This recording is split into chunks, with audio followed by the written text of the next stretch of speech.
Política em Foco dessa semana recebe mais um pré-candidato ao governo de Minas, dessa vez o senador Carlos Viana, do PL. Senador, muito obrigado, prazer recebê-lo aqui no nosso estúdio da Amirte, em Belo Horizonte. E a gente já quer começar pedindo que o senhor se apresente, né? Ainda mais como comunicador, muita gente já o conhece, Sim. mas quem é o senador Carlos Viana? O senador Carlos Viana hoje está político, porque eu não sou político e não vim da política, né? E eu não entendo a política como uma carreira, uma profissão.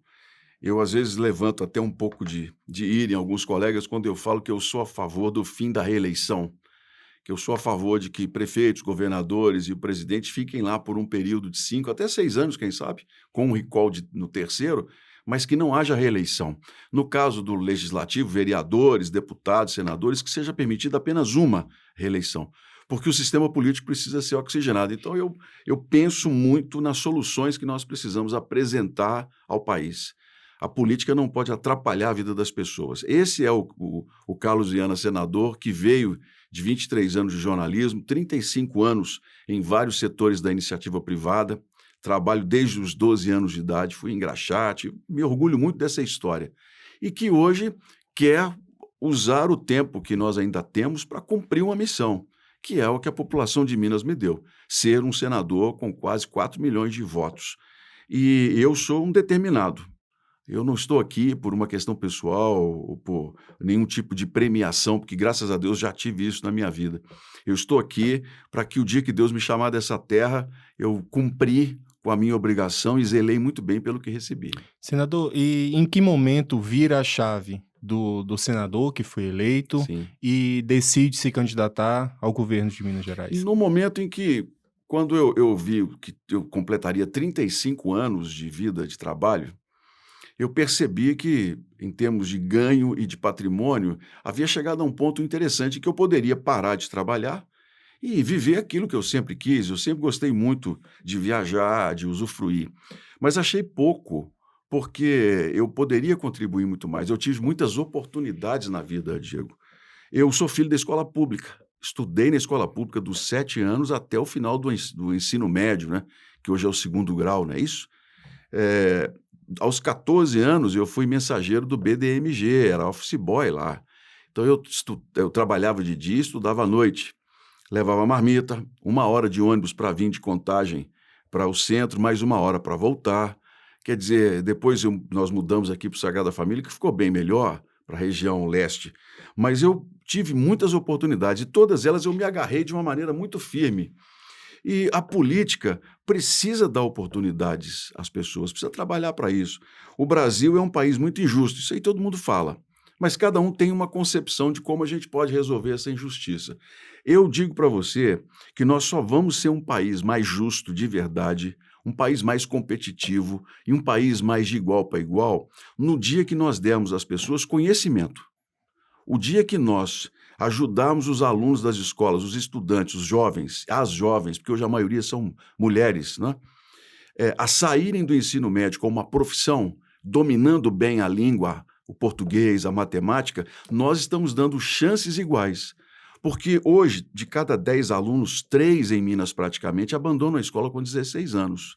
Esses brasileiros, isso em determinadas capitais, como o Rio, por exemplo, é maior, o índice é maior de evasão. Essas pessoas, quando vão para o mercado de trabalho, vão sem qualificação. Então, se o Brasil está numa fase econômica de crescimento, o desemprego cai. Mas quando o Brasil entra em qualquer problema, uma pequena recessão, um retrocesso na economia, o desemprego aumenta de uma maneira assustadora, vai a 14 milhões de pessoas. Por quê? Falta qualificação. Esse desequilíbrio, essa desigualdade no Brasil, de uma mão de obra que depende do ensino público, é que a gente precisa corrigir. Quando a gente fala em Bolsa Família, por exemplo, auxílio emergencial, são políticas emergenciais que nós temos de trabalhar, porque não é justo um país rico como o Brasil a pessoa passar fome. Isso é um absurdo, um Brasil desse tamanho, salvar o mundo dos alimentos e nós aqui, com gente sem condições de se alimentar. Não, nós temos que ter os programas emergenciais. Mas como nós vamos fazer para essa população sair dessa dependência? É agora que eu queria lhe Pois não. perguntar, você já está no 4º ano de mandato, né? É terceiro para o Terceiro, quarto ano. isso, terceiro para o 4º ano, metade Sim. do seu mandato. como diagnóstico o senhor conseguiu, assim, Sim. mostrar muito bem, né? Mas e o que já foi feito? Quando o senhor fala da questão da educação, a gente vinha conversando um pouco mais cedo, questão de infraestrutura, o Sim. que o senhor entende que vai ser ponto principal a ser abordado num eventual governo do senhor? Primeiro passo, Diego, nós votamos e eu participei ativamente da discussão sobre o novo Fundeb, que é o Fundo da Educação Básica. O Fundeb hoje ele é definitivo e em 10 anos nós vamos dobrar os valores, o fundo, para estados e municípios. Então nós demos um primeiro passo para o financiamento dessa educação pública. O que nós não avançamos, a meu ver, e houve um lobby muito forte de sindicatos e federações de professores públicos, é a questão das metas. Nós vamos jogar muito dinheiro na educação pública, mas não criamos metas. Metas de ensino, metas de crescimento dos professores, metas em que os estados devam incentivar e dar oportunidade aos professores de se qualificar mais. Quer dizer, a gente está colocando recursos. O Brasil é o 5º país no mundo na relação PIB com a educação. 5º. Nós somos o 5º maior investidor em educação no mundo, quando a gente compara com o PIB do país. Mas nós somos o 128º em determinados resultados da educação pública. Tem um descompasso aí que precisa ser preenchido. E eu chamo muita atenção nisso aqui, porque nós somos um país que envelhece muito rápido, Diego. Hoje a taxa de fertilidade das mulheres brasileiras é de 1,7, ou seja, os casais têm menos de 2 filhos. Nascem menos brasileiros, entram menos jovens no mercado de trabalho, porque estão entrando mais velhos, pela possibilidade, ou entram muito cedo com um subsalário, sem contribuir com a Previdência. E o Brasil envelhecendo, quase 40% da população tem entre 45 e 60 anos de idade. Essa população daqui a 10 anos praticamente será idosa. Ela vai precisar de uma Previdência. Como é que nós vamos vencer esse desequilíbrio se nós não qualificarmos a mão de obra dos estudantes? Porque o Brasil vai vivenciar o que a Europa está vivenciando sem ter chegado ao nível de enriquecimento que a Europa chegou. Nós vamos ter uma população idosa, mas uma população, ao mesmo tempo, sem qualificação técnica. Resultado, a gente tem um país que não consegue se ajustar. Ou nós vamos viver uma grande massa imigratória, que nós vamos ter que começar a trazer mão de obra para o país, ou então a gente começa a dar aos estudantes a possibilidade de serem empreendedores e serem técnicos mesmo de alta qualificação. Esse é uma das preocupações. Então, o trabalho do Fundeb, eu tive uma atenção muito grande como membro da educação, em nós auxiliarmos e discutirmos, e o mais importante é que demos o passo do financiamento. Cabe aos estados agora criar suas metas de trabalho. Outro ponto importante, Minas Gerais, a gente tem assim a visão muito voltada só para Belo Horizonte. Olha, existem regiões em Minas que não têm ligação nenhuma com Belo Horizonte, seja porque não tem estrada direito, como é o Triângulo Mineiro, que é isolado praticamente, seja pela proximidade com outros grandes centros, como São Paulo, no sul de Minas. As pessoas vão a São Paulo com mais rapidez do que vão para... Aqui há uma estatística de que 25% aproximadamente dos passageiros de Minas Gerais não vêm a Confins. Eles saem por quê? O camarada pega um ônibus no sul de Minas, vai gastar 7 horas de ônibus até Belo Horizonte, para depois gastar mais 2 horas de ônibus até o aeroporto. Ele pega um ônibus e vai direto para o Rio, pega um ônibus e vai direto para São Paulo. Então, a gente sempre olha muito o umbigo de Belo Horizonte. E, na verdade, o Guimarães Rosa, quando disse que Minas são muitas, acertou. Você tem um Jequitinhonha em que a gente gasta, às vezes, 12 horas para chegar em Belo Horizonte, dependendo de onde você estiver. Se você estiver lá em Salto da Divisa, você vai gastar 12 horas, principalmente porque a estrada é um desastre para chegar aqui. Você precisa de saídas para o Jequitinhonha. Todo mundo fala assim, o Jequitinhonha é um lugar de pobreza, o Jequitinhonha é um lugar de miséria. Mentira. O Jequitinhonha é um lugar de oportunidades que não foram exploradas. A política vai lá, busca o voto e depois desaparece, deixa o povo abandonado. O que eu fiz? Trabalhei muito no governo federal para a gente asfaltar uma das principais vias de acesso do Jequitinhonha ao mar, que é a BR-367, liga Almenara, Salto da Divisa, Almenara, Diamantina. 75 anos, no mínimo, de uma estrada de chão. Agora, o Exército montou acampamento e nós vamos começar a asfaltar a rodovia. Isso vai facilitar com que, por exemplo, empresas que queiram se desenvolver no Jequitinhonha, que tem uma vocação para fruticultura muito grande, Sim, é uma região de sim. fruticultura, mas se você não tem caminhão ou estrada, como é que a fruta chega em bom Não estado no consegue mercado? escoar, né? Não consegue escoar. E a gente, então, o primeiro passo foi esse.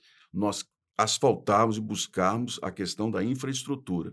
O Jequitinhonha vai ter essa possibilidade. Outras regiões do estado, como eu citei, o Triângulo 262, nós não conseguimos avançar na duplicação, porque houve um erro.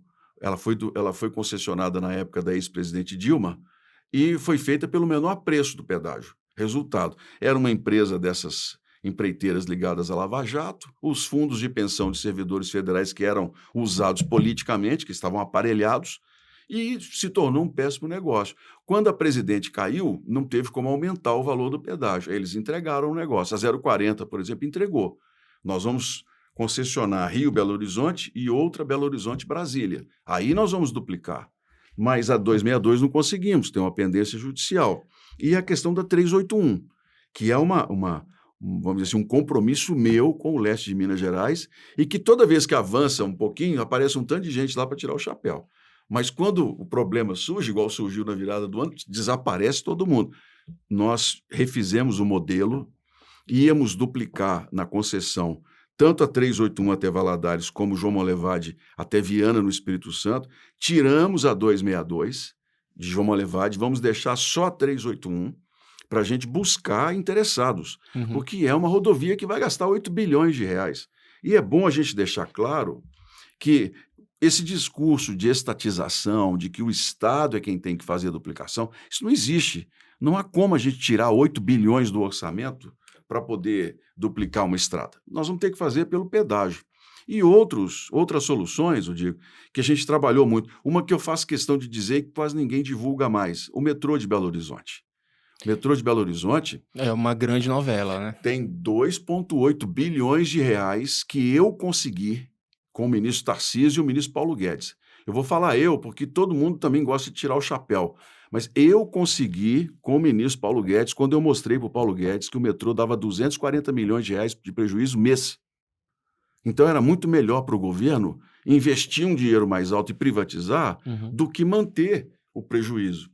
Esse dinheiro, 2,8 bilhões, está disponível na conta do governo de Minas. E o governo de Minas, que é o responsável pela privatização, porque envolve municípios da região metropolitana, não está fazendo a privatização. Está na gaveta. É, Está a parado. distância de uma canetada Está à só? distância de uma caneta. Por quê? O governo de Minas, o atual governo, não quis falar em privatização do metrô. Um ano nós tentamos manter contato com a Secretaria de Infraestrutura para resolver o problema do metrô. E o Estado não quis falar. Depois, quando veio os 2,8 bilhões, eles se comprometeram a colocar mais 400 do acordo da Vale para poder viabilizar. Bolsonaro esteve aqui no ano passado, entregou o dinheiro do metrô, porque foi entregue o dinheiro, e ninguém fala nada. Está tudo parado nessa história. Então, da minha parte como senador, eu já fiz muito para que a gente possa retomar o desenvolvimento de Minas Gerais. Senador, e falando sobre aliança política, né? A Sim. gente está vendo hoje, nós estamos aqui conversando, segunda-feira, dia 20 de junho, e mais um pretenso candidato a vice da chapa do governador. Uhum. Como é que está a sua negociação, com quais partidos, o que o senhor consegue nos adiantar, como é que está? O senhor falou muito da questão política lá em Sim. Brasília, o senhor vem com outro pensamento e acaba atraindo olhares não muito carinhosos, vamos colocar nesses termos, né? Mas e como é para sentar, para conversar com quem já não consegue entender muito bem essas suas propostas? Você disse bem, eu digo.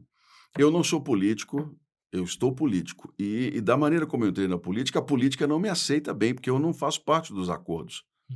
Eu não venho de uma linhagem de gente que costurou acordo para todo lado.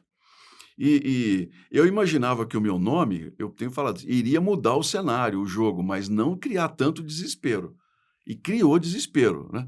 E a gente começa a ver que, por exemplo, vão surgindo nomes que explicam até críticas à minha pessoa como profissional, que são acordos que já estavam sendo feitos e que, de repente, eu entrei e foram quebrados. E começam a aparecer, né, de nomes ligados ao próprio jornalismo que não eram isentos.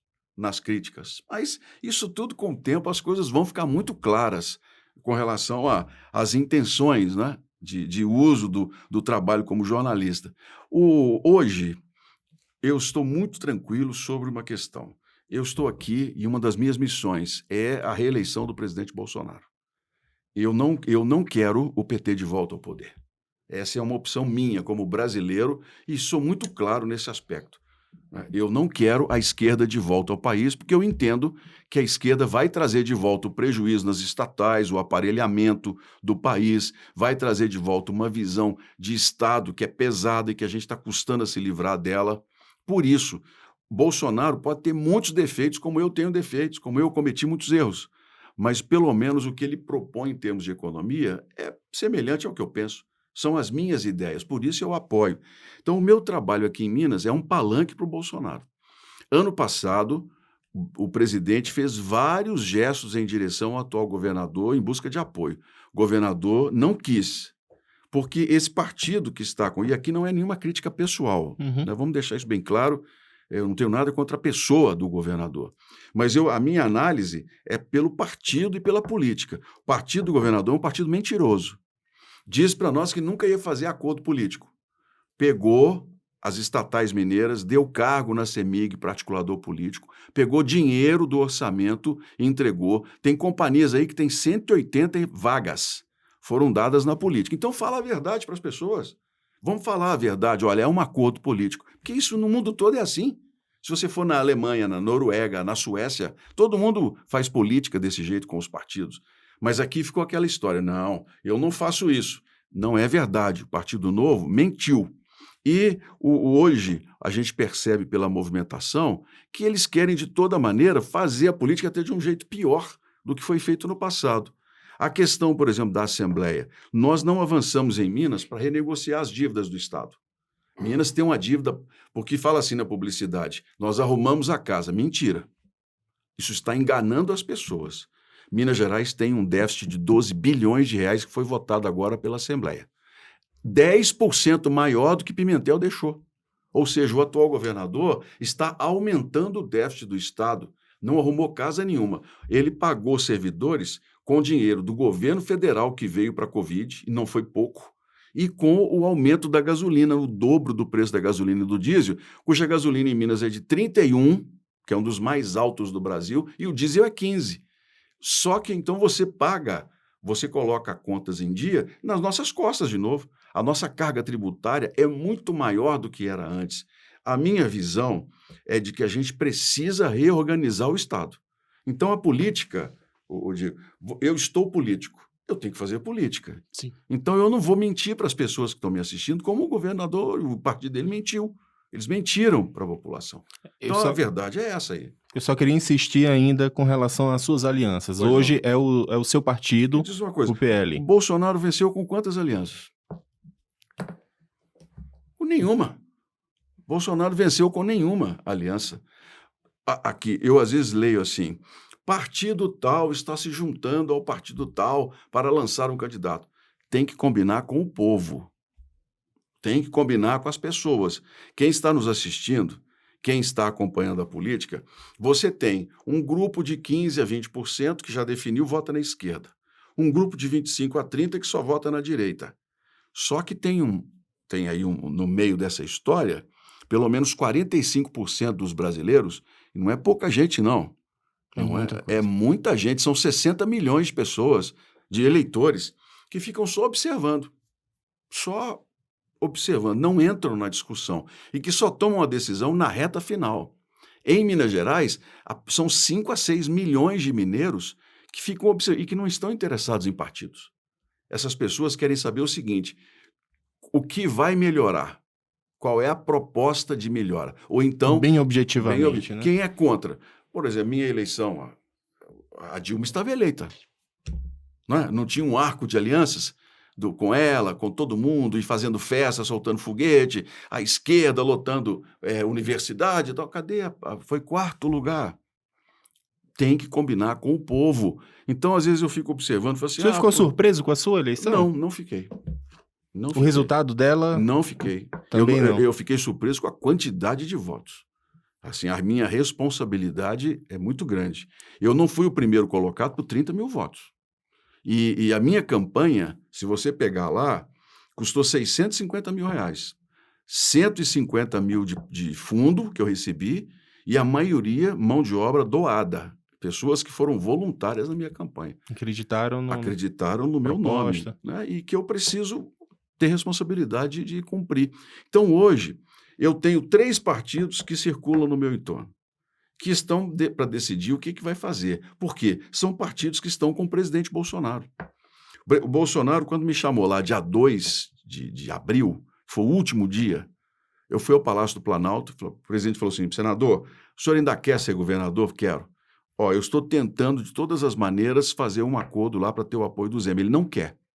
Então, eu vou lançar o seu nome. O senhor topa? Topo perfeitamente, presidente. Dali eu já saí filiado ao PL, para você ter uma ideia. Me filiei ali no Palácio do Planalto, porque eu estava no MDB, que queria, e que se eu tivesse permanecido, naturalmente, minha candidatura estaria por água abaixo, né, nos acordos que o partido fez nacionalmente. Mas eu fui e estou à disposição do presidente. Nesse ponto, eu falo, a minha principal missão é reeleger Bolsonaro em Minas. E ele precisa de um palanque. O que o partido quer do atual governo é entregar, por exemplo, a vice-governadoria para o meu partido sem dar palanque ao Zema. Não faz sentido isso daí. Então, as negociações, elas vão continuar até o dia 20 de julho, quando vem a convenção. Até lá, sou pré-candidato ao governo, estou visitando o estado todo, já conheço quase 400 municípios, se não conhecer mais, eu preciso até anotar.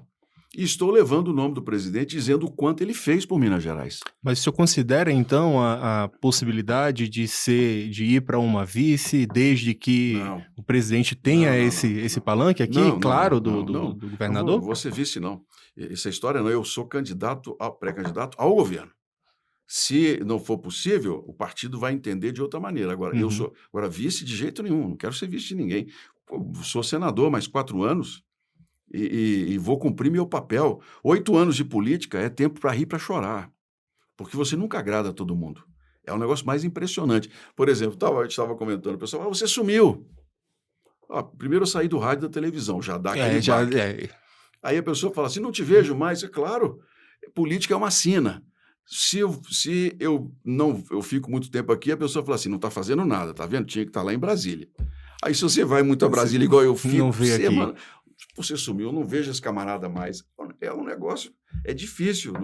Você equilibrar a vida política não é fácil. Não. E nessas suas andanças, conhecendo um pouco mais aqui do interior do estado, o que o senhor identificou como o que é potencial do Vale do Jequitinhonha, Mucuri, sul de Minas? É uma boa pergunta. Falando exatamente com os associados, claro. Pergunta. Olha, vou lhe dar um exemplo para as pessoas me entender.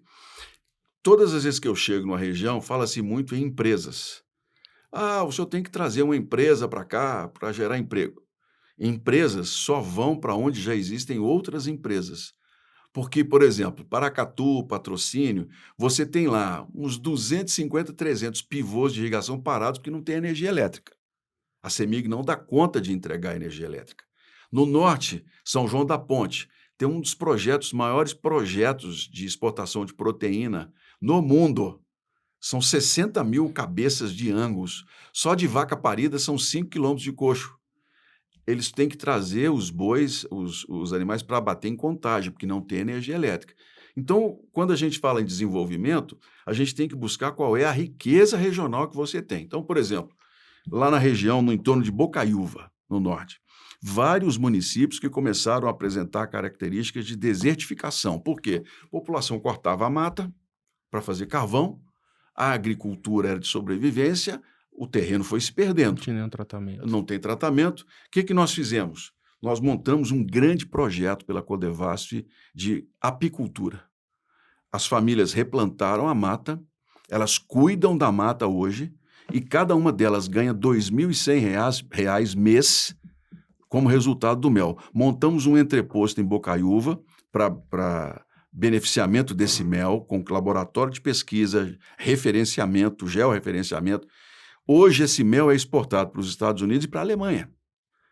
650 famílias já estão no projeto. E os filhos começam a voltar porque os pais precisam de ajuda para aumentar. Muitos filhos desempregados ou ganhando muito menos estão vindo para se juntar ao projeto. Nós damos o treinamento, todo o equipamento gratuitamente e o acompanhamento para isso. Então, se a gente, por exemplo, hoje triplicar a produção de mel, se eu colocar lá 3.000 famílias, esse mel tem mercado no mundo para a quantidade que a gente produzir. Essa é a riqueza da região. Não adianta a gente querer falar em pôr mais uma empresa lá que não vai dar certo. Por exemplo, Serra da Canastra, tem o queijo mineiro. O queijo, as peças no passado eram vendidas a R$ 10, R$ 15. Era uma sobrevivência, porque lá são pequenas propriedades. Uhum. Nós construímos lá a chamada Casa do Mestre Queijeiro. É uma casa, um laboratório, juntamente com a Embrapa, a Emater, beneficiamento genético de animais, foi feito melhoramento. E lá tem um CIF. O queijo vem para uma parte onde ele fica guardado e ganha um CIF e é embalado. As famílias produzem 8 a 10 peças de queijo dia. Só que o queijo hoje custa de 80 a 100 reais. Então você tem famílias recebendo tranquilamente R$ 1.000 por dia, de acordo com a qualidade do queijo, da pastagem, do cuidado. Essa é a riqueza que a gente precisa desenvolver. Não é levar para lá uma empresa. Outra coisa, o Cerro. O prefeito do Cerro é um grande parceiro. Nós iríamos fazer lá no Cerro um projeto de um festival gastronômico igual o Tiradentes. Só que nós não conseguimos fazer, porque não tem hotel no Cerro. Não tem como hospedar as Tem que ter pessoas. toda a estrutura ali. Como é que a gente... Então, isso me leva a falar o que eu tenho colocado e que o atual governo começou a falar muito: turismo. Turismo vai ser o grande substituto da mineração no futuro. Nós temos 62% de todo o patrimônio histórico brasileiro, está em Minas Gerais. E nós não temos nenhum grande programa de trabalhar o Estado como referência de visitas. O Nordeste faz isso bem pelas praias. Não é? O Norte está fazendo isso no Amazonas, atraindo as pessoas. Nós não fazemos. E o turismo em Minas gera 390 mil empregos e fatura 36 bilhões. Olha o potencial que a gente tem de fazer sem destruição de meio ambiente. Tem uma rota do turismo no sul de Minas, chamada turismo religioso, que é a rota dos caminhantes. O pessoal sai das cidades e vai caminhando até Aparecida do Norte. Hoje é uma das maiores, ela é tão grande quanto Santiago de Compostela, na Espanha. Atrai gente de tudo quanto é lugar no Brasil. A gente aqui em Minas não fica sabendo disso. Então, a minha visão é de que daqui a 15 anos, quando o minério começar a se esgotar, a gente tem que ter uma outra solução para o Estado. E temos que começar a pensar em economia verde, sustentável, menos carbono. Não vamos escapar disso no mundo. Ninguém no mundo vai escapar disso. Acho que o lítio, né? Aqui O em lítio. Minas. Pois é, o lítio é uma questão interessante. Até nós estávamos lá em Capelinha, em Teófilo Otoni, foi discutido esse assunto.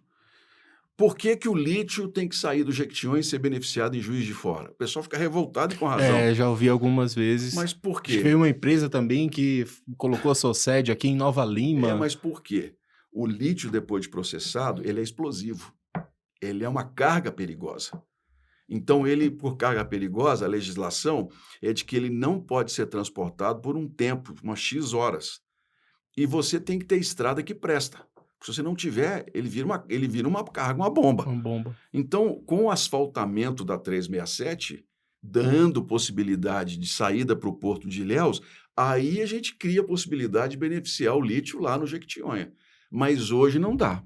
Por quê? Porque você não tem acesso. Ele vem em minério bruto. É até importante se eu colocar, porque a gente já escuta esses argumentos. Porque o Muita discurso gente é fala. muito raso, sabe? É muito de explorar aquela coisa, porque o vale é abandonado. O pessoal da política vai lá, pega voto de muita gente com esse discurso e some, rapaz. Deixa o pessoal abandonado.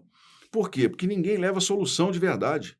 Não tem interesse em solucionar o problema.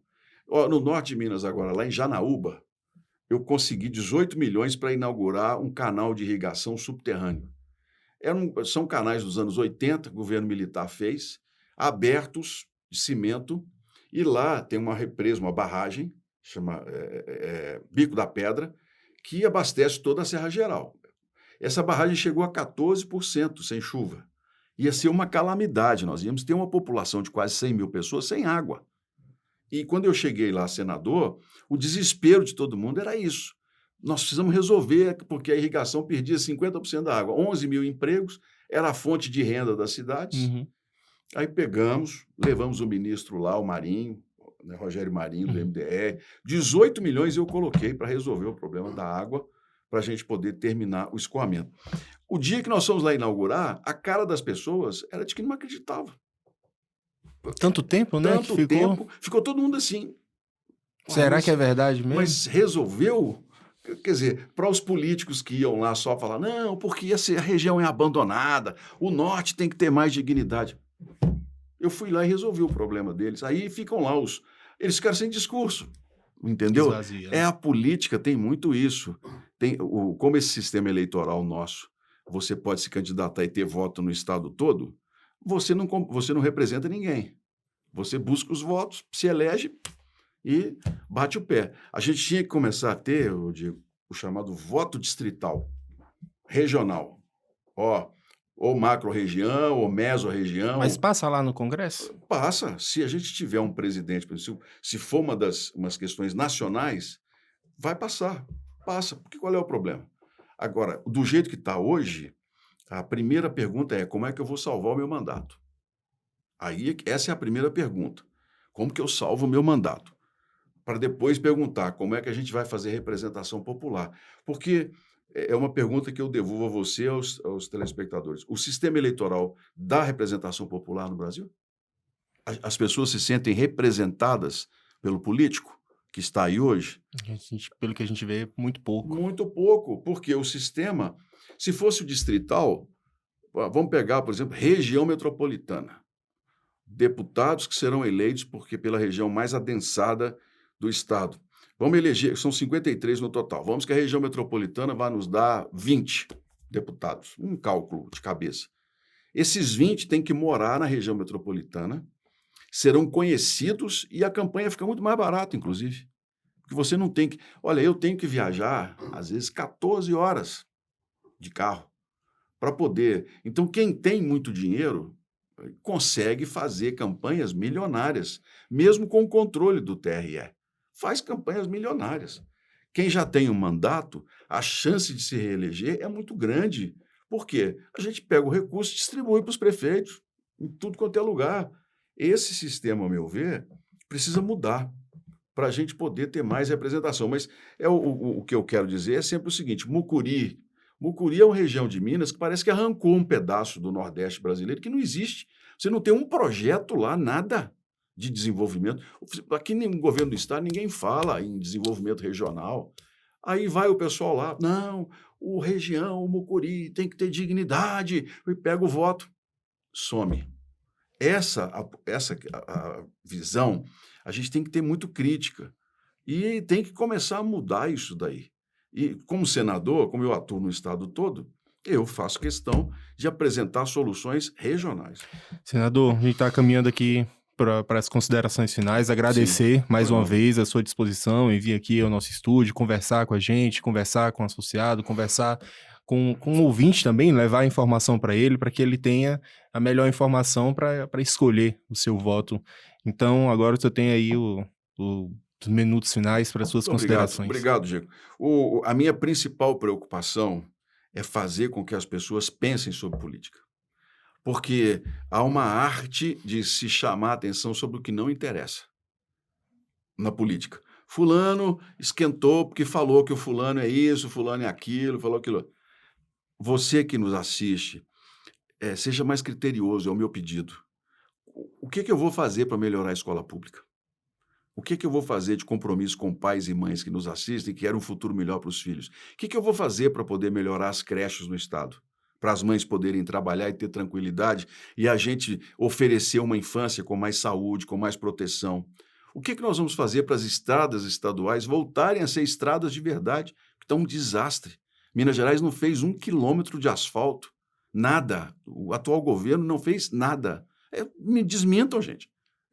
Por isso é que estão tão preocupados comigo. O que nós vamos fazer para a gente poder resolver o problema da dívida e reequilibrar o orçamento do Estado sem mentir para a população em publicidade? De verdade. São essas as preocupações que a gente tem que ter. O que é que nós vamos fazer para retomar o desenvolvimento de Minas Gerais? Minas ficou aí comemorando uma fábrica de cerveja de joelhos. Olha, isso é muita mediocridade política. Minas é maior do que a França, nós somos um estado centro no Brasil. Uma fábrica de cerveja é muito bem-vinda, mas isso é muito pouco para Minas Gerais. A gente tem capacidade, mas a gente precisa botar a cabeça para funcionar. Como que nós vamos criar esse plano de desenvolvimento para Minas? Isso que importa, porque 4 anos passam rápido, mas a gente perde. Como nós perdemos esses últimos 3 anos, como perdemos em anos anteriores, a vida está passando, né? E para a gente que vai ficando mais velho, o tempo vai ficando cada vez mais curto, né? Eu faço 60 anos o ano que vem. O tempo para mim já não é igual para meu filho que tem 30, né? Para minha filha que tem 33, para você que é jovem. O tempo para nós, as nuvens da velhice estão aí. Então eu tenho pressa de ajudar a melhorar. O Brasil tem pressa e Minas Gerais não pode ficar no atoleiro e no atraso que está, como nós, infelizmente, temos assistido.